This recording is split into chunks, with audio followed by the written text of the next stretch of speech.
Hello, and welcome to the FAFSA walkthrough video for the 2025-2026 academic year with Get to College. My name is Chelsea Williams, and I work for Get to College, a college access nonprofit organization located in Mississippi. Today, we're going to show a walkthrough of the FAFSA submission summary and how to make a correction if needed. Let's get started. Okay, so this is the FAFSA submission summary. As you can see, there are names and amounts on this page, but this is the FAFSA prototype. So this is just for demonstration purposes only. This is totally fictional, made up names, but it does give you an accurate depiction of what you can expect your FAFSA submission summary to look like. Now, in order for you to access your FAFSA submission summary, you would need to successfully complete and submit your FAFSA. Once your FAFSA has been submitted, it has to be processed. Once it is processed, then you are able to view your FAFSA submission summary. The way you would do that is you will go to your studentaid.gov account and you will access your My Activity section. Under your My Activity section, there will be a button there for you to view your FAFSA submission summary. And so once you select that, it will then pull up a page that looks very similar to this page here. And so you will see your name, you will see the date your application was received, you will see your date for the application processed, as well as your data release number, okay? If you scroll down, you will see four tabs here. You're going to see eligibility overview, FAFSA form answers, school information, and next steps. Let's first go over your eligibility overview. So this is where you will see your estimated amounts for federal student aid. So in Raya's case, she could be awarded up to $4,556 of federal Pell Grant, okay? Same for the amount of federal direct loans, up to $4,556, okay? And then lastly, federal work study. It says that she may be eligible for that, okay?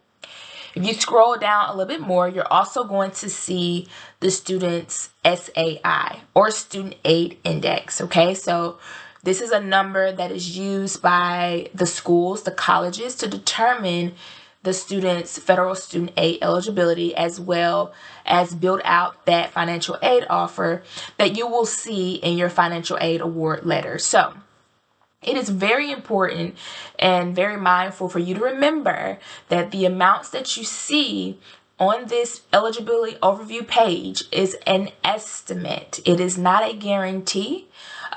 It is up to the college that you attend, the financial aid office at the college that you attend. It is up to them to make the final decision on what you are eligible for in terms of federal student aid. And so you will be able to view that and know exactly what that is once they send that financial aid award letter, okay? This is just an estimate.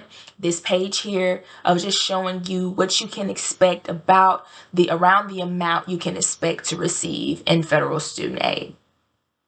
On the next tab, which is FAFSA form answers, you will see the first thing, this blue button up here, make a correction. We are going to go over that in just a second, but I want to continue on down first. And so this is where you will see all of the answers that you put on your FAFSA. It's a summary.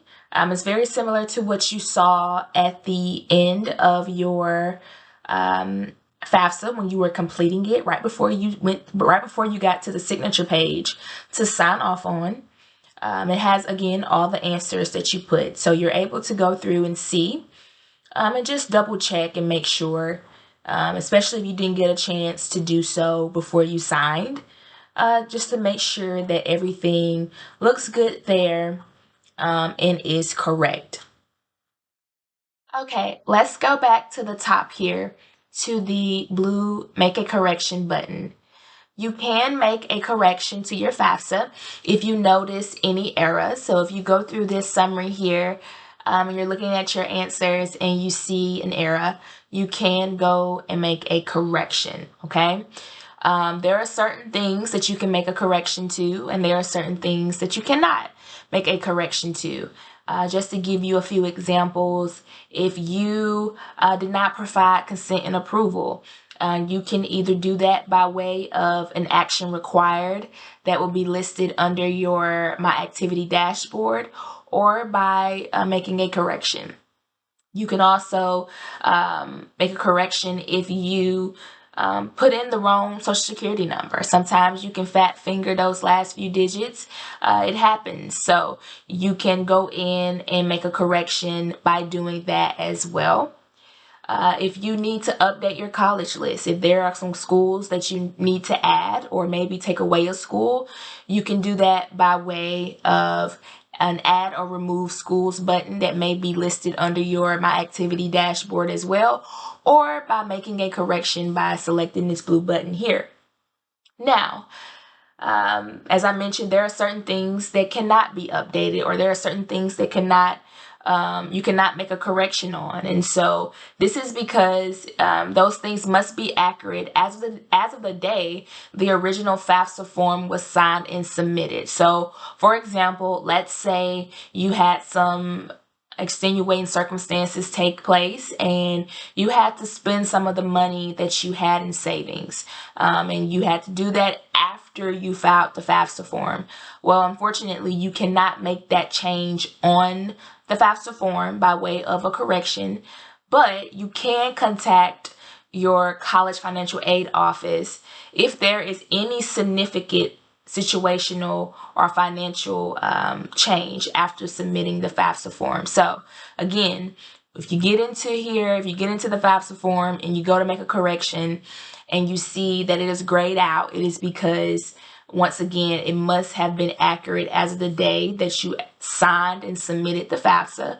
So if it was substantial, definitely reach out to the student financial aid office at the school you are planning to attend to see what they can do in regards to your specific situation. Okay, but definitely wanted to touch base and go over just the fact that you can make a correction, as well as the types of corrections that can be made. The next tab is school information. You'll be able to see the schools that you put on your FAFSA here on this tab, so you can verify if you have all of the schools that you need on your FAFSA. You can also see some data here in regards to those schools, and this is just for your knowledge. On the next tab, which is next steps, you're going to see a red dot with an exclamation point here. It's not a caution, something's wrong. It's just simply telling you the next steps. Okay, so it's letting you know to correct any errors on your FAFSA form if needed, to make sure your schools have everything they need in regards to making you that financial aid offer in your award package, and then to look out for your aid related communications from your school. So to look out for those financial aid award letters with your offers and things of that nature. So you can expect that those communications and everything like that from your school that you do decide to attend. And then on down, these two section here is just for your knowledge. It's just FYIs, letting you know about these specific topics in regard to federal student aid. So you can definitely read up on that just to keep yourself informed. But this is the FAFSA submission summary. We have went over all 4 of these tabs, which are the main thing that we wanted to touch on today's video. So if you have any questions, please feel free to drop those in the comments. We monitor those often and we would love to hear from you. If you are in Mississippi, we would be happy to help you with your FAFSA if needed and answer any questions you may have.